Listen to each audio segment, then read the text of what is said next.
Gusto nilang pahabain ang paghihirap ng Pilipino, gusto ata nilang gumapang ang bayan sa dusa. Gaya ng paggapang ng mga buhaya sa kaban ng bayan at konstitusyon. Of the Senate, I rise today on a matter of personal and collective privilege to address a pressing issue of utmost national importance. For far too long, our Filipino people have been left uncertain, confused, deliberately kept in the dark regarding the true intentions behind the continuing and increasingly belligerent efforts to append the new Senate leadership and, worse, to amend the Constitution. The Filipino people deserve clarity. The Filipino people deserve honesty, and above all, the Filipino people deserve at least the truth. Madam President, today I will not rely solely on my own words. I will present before this chamber a short video containing documentation, footage, and statements directly connected to the ongoing efforts toward term extension and charter change. With your permission, therefore, may we now direct the technical team to play the video presentation. Kung bago ka lang dito sa NTPH, maaari bang makahingi ng isang like at subscribe? At huwag kalimutan pindutin ang notification bell para ma-notify kapag may ganito tayong upload. Salamat kabayan! Bakit nagpalit ng liderato sa Senado? May I be allowed to humbly move to declare all seats vacant, Mr. President? With 13 affirmative votes, 10 negative votes, and 1 abstention, the positions in all the positions in the Senate is hereby declared vacant. Bakit ito nilusob?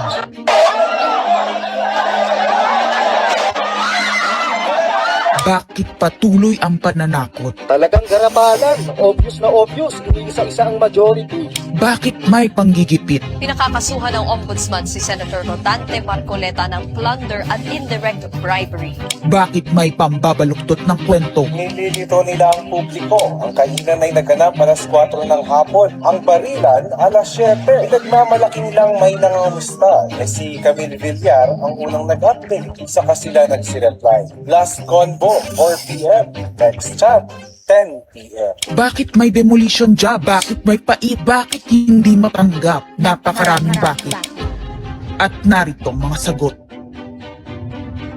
Pero bago ang katotohanan, wasakin muna natin ang kasinungalingan. I, Alan Peter Shram Cayetana, having been elected to the position of Senate President, Hindi nagpalit ng liderato para sa impeachment. Hindi totoo ang pinapakalat ng mga nabulaga. Ito this time, medyo nagkabulagan. Ang impeachment ay labanan ng numero. Hindi ang mga Duterte aligned ang dapat mangamba, kundi ang mga sa umpisa pa lang ay may hatol na. Ang sinasabi, sir, ng ibang mga kritiko, itong Senate leadership shake-up ay tungkol lang daw sa impeachment. Lahat na i-connect. As I told you, may 12 kami. Si Bato is 13. So kahit nawala naman siya, ang pinag-uusapan dito is whether or not you will be able to get 16 votes. Hindi siya ang pagmumulan ng 16 votes. Wala siya doon eh. 12 kami. Bakit kami magkuku? May 12 na kami kung ang pinag-uusapan lang natin ay impeachment. Actually, 9 lang ang kailangan para ma-dismiss. Yes, 12 kami. So it's more than the required votes. But that's not the point. Ang ano kasi, pinipilit nilang i-connect doon. Kaya ako natatawa. Where is the connection there? Gusto pang ipa-inhibit ang mga tinatawag nilang Duterte-aligned senators. Nananawagan pa ng partial kuno at pagiging patas. Pero sa publiko, may mga pahayag na hindi makakatakas. While VP Sara is in power, the threat of a full-blown Duterte comeback is still a very real and present danger. Bakit ganito ang desperasyon? Bakit hindi maikubli ang gigil? No. Bakit natataranta ang lahat? Mr. Speaker, I move to endorse to the Senate the resolution setting forth the articles of impeachment. Narito ang pagsisiwala. Noong April 22 sa Soler, nagkita si Tito Soto at House Speaker D para pag-usapan kung ano ang papakialaman sa 1987 Constitution habang nakaupo si Bongbong Marcos. Kasama ni House Speaker D ay si South Cotabato Congressman Ferdinand Hernandez. Kasama ni Soto ay ang dating Senate Secretary na si Mark Mendoza. CONAS ang gusto nilang mode ng charter change. Muling isinusulong sa Kamara ang charter change o pag-amyenda sa konstitusyon sa pamamagitan ng Constitutional Convention. Is something big brewing inside the government to claims of a possible no election scenario? Ang pag-aamyenda ng konstitusyon sa pamamagitan ng Constituent Assembly. At para makakuha ng suporta sa Senado at sa Kongreso, ito dapat ang mga nilalaman. Dapat ma-extend ang termino ng mga senador at congressmen na mawawala na sa pwesto by 2028. Ang eleksyon sa bawat senador ay magiging by region. Nagdiskusyon sila kung 2 o 3 senador per region. Kinompute nila kung mayroong 18 regions, nasa 36 o 54 ang magiging senador. Lumutang din ang usapang para hindi makaporma si Inday Sara sa 2028, gawing 50 years old ang edad ng pwedeng tumakbo. Pero nagpanukala rin si Soto na pwedeng gawing 35 years old para kay Vico Soto. Dahil ipagmamayabang niyang kayang talunin nito si Inday Sara. Meron ako idadagdag maganda, Vicky. Ibaba natin ang edad ng presidente to 35. Magagaling ng bata ngayon eh. Magagaling eh. Ibigay na natin sa mga kabataan na pagpatakbo nitong bansa. Baka puro matinupay, mailagay natin. Baka sabihin nila, Senator Soto, this is to siguro allow your nephew, ba, si Vico, na tumakbo. Sabi ko na maging qualify. Sabi ko na mag-iisip sila ng gano'n. Hindi ko naisip si Vico ron. Ang impormasyong ito ay mula mismo sa kasama sa meeting. Kasama din nila ay isang congressman, isang gobernador, isang retired military officer, isang dating may mataas na katungkulan, at 5 mula sa private at business sector. Kaya ba binaliwala ang panawagan ng taong bayan? Kaya ba binaliwala ang paalala ng Iglesia ni Cristo? Hindi po nagbabago ang bilin ng Iglesia ni Cristo, Nelson, na ang Iglesia ni Cristo po ay tutol sa impeachment. Kaya ba nagtatapang-tapangan ang mga umaastang bida sa ginagawa nilang tunay na drama? Kaya ba nila sinasabing hindi sila natatakot sa eleksyon ay dahil alam nilang walang eleksyon na magaganap? Hindi po kami natatakot sa susunod na eleksyon. At ang boto sa impeachment ay refleksyon ng boto sa pagsira sa 1987 Constitution. Pabor ang karamihan sa mga pagbabago sa saligang batas, lalo na sa usaping ekonomiya. Ngunit kung papakialaman ng iilan ang konstitusyon para maghari-harian at para sa pansariling kapakinabangan, makapwesto ng matagal o mailuklok ang kamag-anak, humanda kayo sa galit ng bayan. Ang pagpapalit ng liderato sa Senado ay hindi kakaiba. Ito ay nakabase sa prioridad at gusto ng mga senador. Bumabahana ng ebidensya laban kina Bongbong Marcos, Liza Marcos, Sandro Marcos at Marvin Romualdez. Kailangan ng may bayag sa Blue Ribbon Committee. Ipinangako na sa mga korap na mambabatas ang perang malilikom sa 2027. 2028 national budget. Dapat pigilan. 2028, alam natin that's the election budget. And it was assured to the congressman, this will also be the CONAS budget. Nagiging isa ng malaking sindikato ang pamahalaan. Sinusuportahan ito ng mga dating kalaban, mga tinulungang manalo noong nakaraang eleksyon, mga may galit sa nagdaang administrasyon. Lahat sila kasama ng pinakamalaking troll farms at ilang bahagi ng mainstream media ay pinagagana ng 2 bagay. Pera galing sa korupsyon, galit sa mga Duterte. Mahalaga ang liderato ng Senado para sa mga korap at nakasandal sa mga buwaya ng kapangyarihan. Ngunit mas mahalaga ito sa mga naninindigan na ang Senado ay bantayog ng konstitusyon na hindi dapat pinatakot, sinusuhulan at iniipit upang maging tau-tauhan. Maaaring hati ngayon ang Senado. Maaaring kanya-kanyang bersyon ng kwento. Wala nang pakialam kung ano ang totoo. Isa itong indikasyon na gumagana ang demokrasya. Kailangan lang maalala ng bawat senador na kahit sila ay may kapangyarihan, hindi dapat nila malimutan magpakatao. Sa kabila ng lahat ng problema, pinakamababang halaga ng piso sa kasaysayan, mataas na bilihin at gasolina, kawalan ng trabaho, halos wala nang makain, nagpapakamatay na mga magsasaka. Ang inuuna ay politika, impeachment at kung ano-anong propaganda para mabalik ang kontrol sa Senado ng mga nangako na maisakatuparan ang pagpapahaba ng panahon sa kapangyarihan. Kung magde-deny yung mga nandoon sa meeting na yon at pabubulaanan yung aking sinabi, then sasabihin ko kung sino ang nagsiwalat sa amin. Kasi magugulantang ang buong bansa pag siniwalat ko kung sino yung nagsabi sa amin.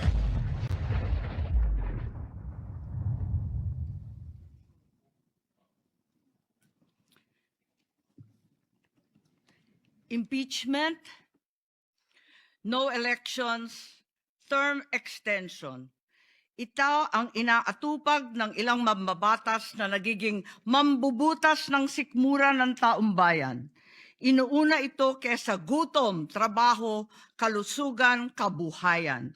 Gusto nilang pahabain ang paghihirap ng Pilipino, gusto ata nilang gumapang ang bayan sa dusa, gaya ng paggapang ng mga buwaya sa kaban ng bayan at konstitusyon.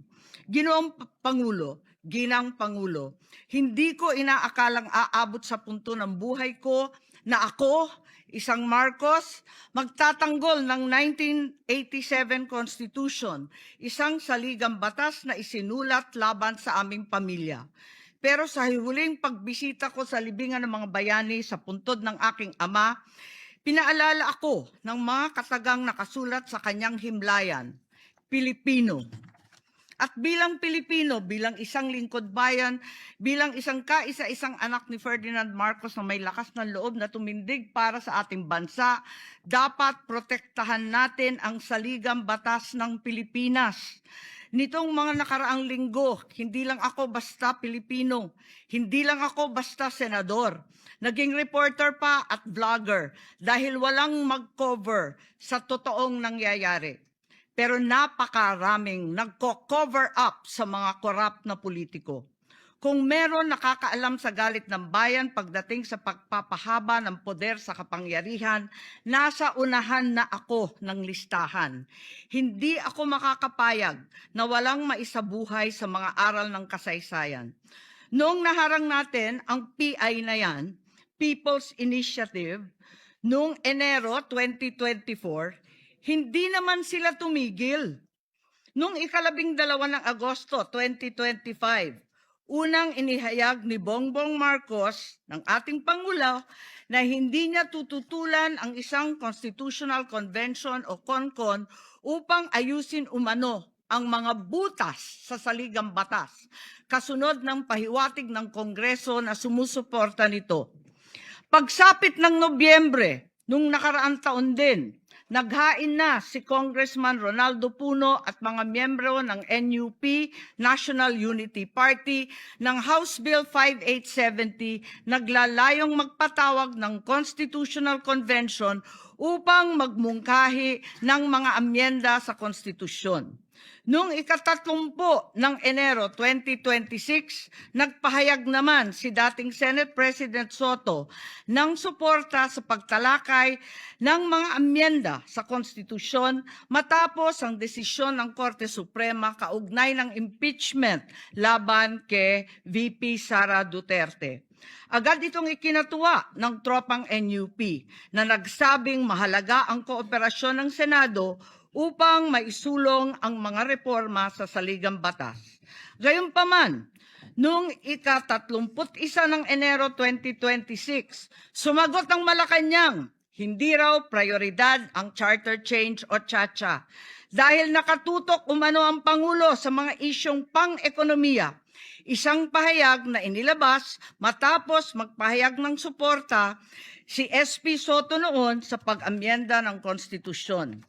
Sa gitna ng debateng ito, naghain noong ika-7 ng Pebrero 2026 yung dating ARTA, Rabindranath Kilala, ng isang radikal na panukala, buwagin ang Senado. pati na rin ang Kongreso at lahat ng lokal na sanggunian, paltan ng isang National Legislative Assembly, maari umano makatipid ng hanggang 1 trilyong taon-taon. Nung nakaraang buwan, formal din hinikayat ni Congressman Puno at ng NUP ang liderato ng Kamara na simulan ng pakikipag-usap sa Senado hinggil sa charter change sa pamamagitan ng Constitutional Convention. Ginamit pa nila ang pagiging bukas ni SP Soto sa constitutional amendments bilang oportunidad para sa koordinasyon ng dalawang kapulungan. Sa huli, noong 14 ng Mayo 2026, mariing itinanggi ng Malacanang ang akusasyon ni Senate President Alan Peter Cayetano na sinusubukan ng palasyo pahinain ang Senado. Binigyan diin ng palasyo na hindi pinag-uusapan ng Chacha at inulit ang pananaw ng Pangulo na hindi ang pag-amyenda ng saligang batas ang sagot sa kasalukuyang problema ng bansa. Ngunit hindi ito ang nangyayari sa labas ng palasyo.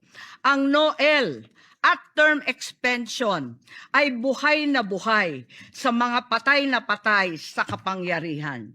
Pagkat sa kasalukuyang ika-20, ika-20 Kongreso, maraming panukalang naglalayong baguhin ang konstitusyon. Mula sa House Bill 368 ni Congressman Abante na nagsusulong ng CONCON hanggang sa resolution of both houses number 1 ni Congressman Garbin. Sinundan pa ng resolution of both houses number 2, naglalaman ng mungkahing ibaba sa 35 anyos ang minimum age requirement ng presidente at ang vice-presidente 30 ang edad. Bukod dito, Congressman Richard Gomez naghain ng resolution number 3 upang amyendahan din ang Constitution. Meron pang resolution number 4, nagmumungkahi gawing 3 taon na lamang, 3 magkakasunod na termino ang panunungkulan ng mga senador. Nariyan ang House Resolution 460 ni na Congressman Oreta, Congressman Remulla, Congressman Dasa at iba pa na bibigyan linaw daw ang kahulugan ng forthwith sa impeachment. At mula noong Abril, habang hinihikayat ng mga congressman na bumoto sa impeachment, malakas ang ugong ng NOEL sa 2028. Lumutang na rin ang mga detalye. Magte-term extension ang mga congressman at madadagdagan ng 3 taon na mananatiling nakaupo sa pwesto hanggang 2031.